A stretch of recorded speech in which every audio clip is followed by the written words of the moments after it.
pertanyaan pertama. Assalamualaikum warahmatullahi wabarakatuh. Waalaikumsalam warahmatullahi wabarakatuh.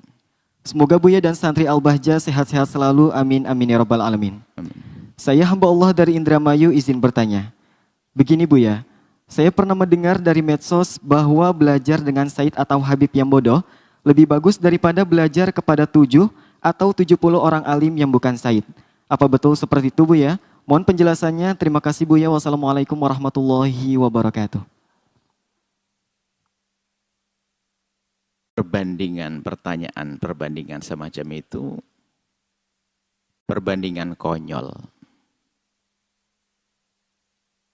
Jadi aneh, bukan pembandingannya semacam itu. Artinya perbandingan yang konyol, jawabannya juga nggak perlu. Yang harus kita pahami bahasanya, kalau orang punya nasab kepada baginda Nabi, jelas mereka adalah orang yang mulia, punya hak-hak yang harus kita penuhi, adalah ahli bait Rasulullah. Mulia, karena mereka punya darah sambung dengan baginda Nabi. Punya kemuliaan. Kita letakkan di tempatnya. Selesai. Kemudian orang alim yang mengamalkan ilmunya, orang alim yang benar adalah mulia karena ilmunya sambung dengan Nabi. Kita letakkan di tempat. Bukan dibandingkan, ini fitnah kalau bandingkan begini ini. Kalau kita mengatakan harus kepada ahli bait, merendahkan ulama. Nabi mengangkat ulama. Kalau kita mengangkat ulama, merendahkan ahli bait, nggak boleh. Ini perbandingan begini ini konyol. Di samping konyol ini pertanyaan yang aneh. Ya enggak, pertanyaannya salah.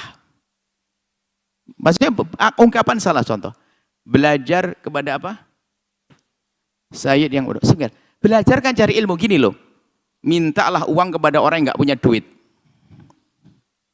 Anda paham enggak kalau mana? Udah punya duit ngapain minta uang? Ya nggak ada pertanyaan, ungkapan itu nggak mungkin ada. Gimana ada ungkapan dari belajar Sayyid yang bodoh? Dia mulia dengan sayyidannya. Kalau bodoh, ya jangan belajar yang nggak punya ilmu. Aneh sekali Anda belajar sama orang yang nggak punya ilmu. Ya aneh, enggak. Pertanyaannya belajar, bukan perbandingan. Makanya ini membanding-bandingkan ini nggak sah. Wong dia tidak punya ilmu, bagaimana Anda belajar? Beliaunya tidak punya ilmu. Muliakan karena dia seorang Sayyid punya nasab. Ya, akan belajar, ya enggak dong, enggak punya ilmu. Aneh sekali, makanya perbandingan begini konyol. Saya yang cerdas dong. Bandingannya aneh. Saya minta ada 2 orang, satu punya duit, satu enggak punya duit.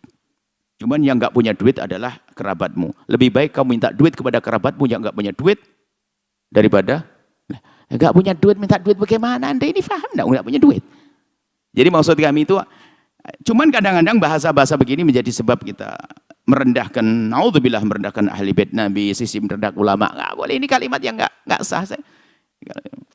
Apalagi satu banding satu saja, bukan untuk membandingkan ini. Satu alim yang bukan Sayyid, satu Sayyid yang tidak alim. Bukan untuk dibanding-bandingkan begini. Semuanya punya kemuliaan yang harus kita pandang. Bukan dijejer dibandingkan. Membandingkan ini justru salah. Ini mau merendahkan satu. Mau merendahkan ulama, merendahkan Sayyid. Ya nggak bisa dong. Yang membandingkan ini malah bahaya banget. Sayyid ahli bait Nabi Muhammad, Anda punya kewajiban untuk mencintainya, menghormati, muliakannya. Iya, satu sisi ini. Tapi belajar, ya enggak dong, enggak punya ilmu. Anda belajar apa? Ilmu itu ilmu jelas, ada sanadnya, ilmunya ada. Ini orang ilmu, Anda ambil ilmunya. Jadi tolonglah jangan aneh-aneh lah. Kita perlu yang kritis. Kemudian kebiasaan merendahkan adalah merendahkan ulama. Anda mau sambung dengan Nabi, nggak mungkin, karena ilmu adalah dari para ulama. Anda membenci ahli bait Nabi Muhammad, Anda punya masalah besar dengan Rasulullah. Ini babnya beda. Maka jadilah orang seperti apa? Jika Anda bertemu dengan ahli bait Nabi, Anda punya kewajiban untuk muliakan dia. Baik dia bodoh atau pinter. Itu loh baru benar kalimat begitu. Cuman cara muliakannya adalah sesuai dengan kebutuhannya. Bukan muliakannya ada seorang Sayyid, Bang minta duit, Bang mau mabuk, Anda kasih, Anda kurang ajar dengan Rasulullah. Oh, dia mau mabuk, Anda kasih. Nah ini, jadi cara menyayanginya adalah cara menyayangi yang benar. Dan ingat, jangan ada sedikit hati dengki. Dengki tersembunyi. Sayyid ya. Nah, apalagi di saat ada Sayyid mabuk, lalu dia tepuk tangan, hati-hati. Anda bertepuk tangan dengan cucu Nabi yang melakukan kehinaan. Mesti Anda lebih menangis, karena apa? Itu cucu Rasulullah. Hati-hati, jangan ada dengki. Dengan ulama, hati-hati, jangan sampai tidak menghargai ulama. Karena mereka adalah warasatul anbiya. Ya, seperti itu. Jadi, dengan ulama, belajar dengan orang yang berilmu dong. Yang jelas ilmunya dong, sanad ilmunya harus ada, ilmunya jelas. Belajar itu harus ada, belajar kok kepada orang yang tidak berilmu ya nggak mungkin dong. Nah, seperti itu. Jadi bukan untuk dibanding-bandingkan, hati-hati ya. Jangan ada benci kepada ahli bait Rasulullah. Jangan sampai ada tidak punya penghormatan kepada ulama. Tidak ada punya cinta kepada ulama. Ulama adalah penyambung kita dengan baginda Nabi SAW dalam sisi ilmu. Ini saja insya Allah. Semoga Allah menjaga hati kita. Hati ya. Teman hari ini sudah mulai kita diajari untuk benci kepada ulama.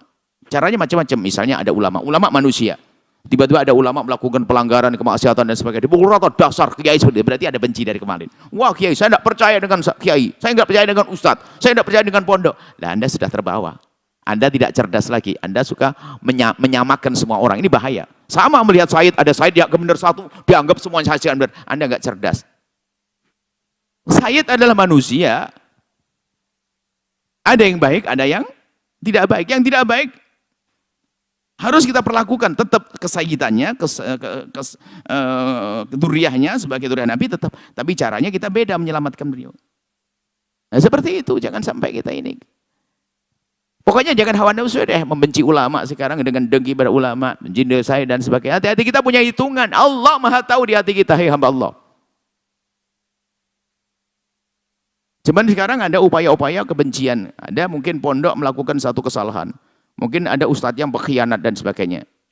Kita dengar berita ada satu pondok misalnya ustadznya atau ustadahnya begini-begini, langsung komentar banyak, makanya saya tidak percaya dengan pondok, bahkan paling dimakan sama kiainya dan sebagainya. Memang ada yang makan begitu ada, tapi jangan dipukul rata dong. Makanya milih guru itu penting. Kita gampang menyamakan, gara-gara Said yang nggak benar dipukul rata semuanya Said, Anda punya dengki dong kepada duriah Nabi, hati-hati. Mestinya Anda nangis dong, ada duriah Nabi melakukan kesalahan pelanggaran, nangis. Kemudian Anda berusaha untuk menyelamatkan beliau, begitu. Bermasalah kita adalah benci. Benci siapa saja. Dengki pada orang biasa saja nggak boleh. Apalagi kepada ulama.